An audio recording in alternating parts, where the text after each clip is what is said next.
Announced, but where is it? The latest from Podnews.net with measurement by Magellan AI. After announcing $100 million for a creator diversity fund in February 2022, Spotify has only spent 10% of that amount, says a report from Bloomberg. Spotify's Parcast union has also highlighted that less than 5% of an internal diversity budget announced almost a year ago has been spent. Well, in 2021, Podnews highlighted many big shows that Spotify had announced, but never got around to launching. Spotify Hi-Fi was also announced in February 2021, but hasn't yet materialised. Spotify forbids journalists from their creator events at conferences. We can't think why.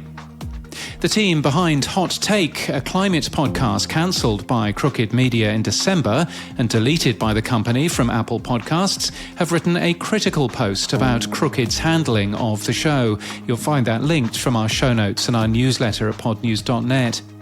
Amaze Media Labs has purchased Rockable, a podcast advertising network. No terms were given. The companies have been working together for the past 2 years. YouTube appears to have turned on specific UX for podcasting in the normal YouTube app. I'm seeing it on iPad, iPhone and Android with a full transcript and wording encouraging users to explore the podcast. This very podcast is on YouTube if you'd like to explore it. It's called Podnews Daily and you'll find it wherever you find your podcasts, probably. Podscribe has announced simulcast reporting and attribution, a tool allowing publishers to sell their podcast and YouTube audiences combined. Sennheiser has launched the Profile USB microphone, a USB-C condenser microphone built for podcasters, gamers and streamers. It also comes in a streaming set with a boom arm. Formula One has signed with Audio Boom for a further 3 years. The International Racing Championship has been with Audio Boom since 2018. Triton Digital's Canada Podcast Ranker for February was released. Measuring participating publishers only, there was no change in the top 5 podcasts. CBC and Radio-Canada moved up 1 place in the top sales network listing to number 2. Earlier this month, PodX Group acquired Finland's largest podcast company, Suomen Podcast Media. It's the latest acquisition by the company. No terms were given. The shortlist has been announced for the New York Festival's Radio Awards. There are 105 nominations for podcasts. The Hidden, a true crime podcast, has released a statement about inadvertently publishing a legally protected conversation between a recently sentenced murderer and his attorney. They blame the Colleton County Sheriff's Office for wrongly releasing it.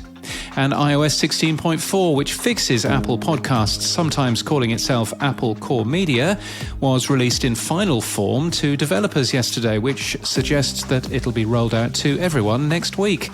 For podcast hosting companies that correctly split out Apple Podcasts and Apple Core Media, we reckon that by the end of April, you should see growth for Apple Podcasts of about 6%. In People News, Libsyn's AdvertiseCast has hired Cody Kleitz as a sales associate. He was at Havas Edge, where he served as a media buyer for the performance marketing agency's influencer marketing team. Before that, he was a media manager at Veritone One. This podcast comes to you in part by Where the Internet Lives, a Webby award-winning podcast from Google about the fascinating world of data centers. The show's made by Postscript Media, and stay here for the trailer. And in podcast news, the much-awaited new show from Payne Lindsay, High Strange, launches today. Announced in January from the creators of Up and Vanished and Radio Rental, Lindsay goes on an epic adventure to Roswell, New Mexico, Area 51, and more, as he shines light on real-life cover-ups, infamous cases, common UFO misconceptions, and government secrecy. It's from Tenderfoot TV and Cadence 13.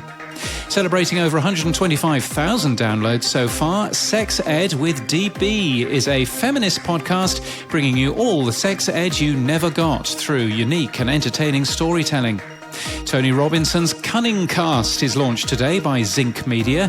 It's the group's first self-financed podcast. Sir Tony takes the long view on the big stories of the day and delves into other weird and wonderful stories that grab him and make him want to know more about the world around us. He's probably best known as playing Baldric in UK comedy Blackadder and also the host of archaeology show Time Team.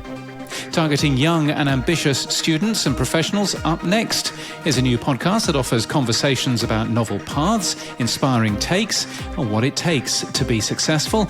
And My Story So Far is a brand new podcast featuring stories around a shared experience captured at live storytelling events in Colorado from Colorado Public Radio.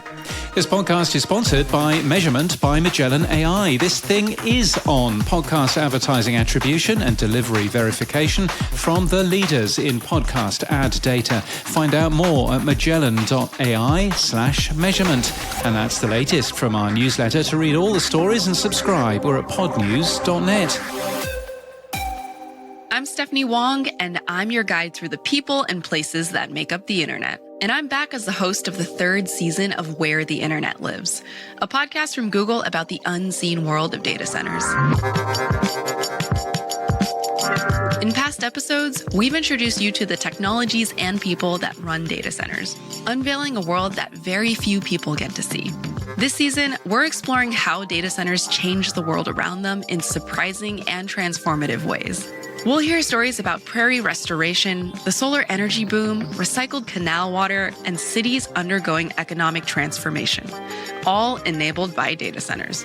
Subscribe to Where the Internet Lives on Google Podcasts, YouTube, Apple, Spotify, or anywhere you get your shows.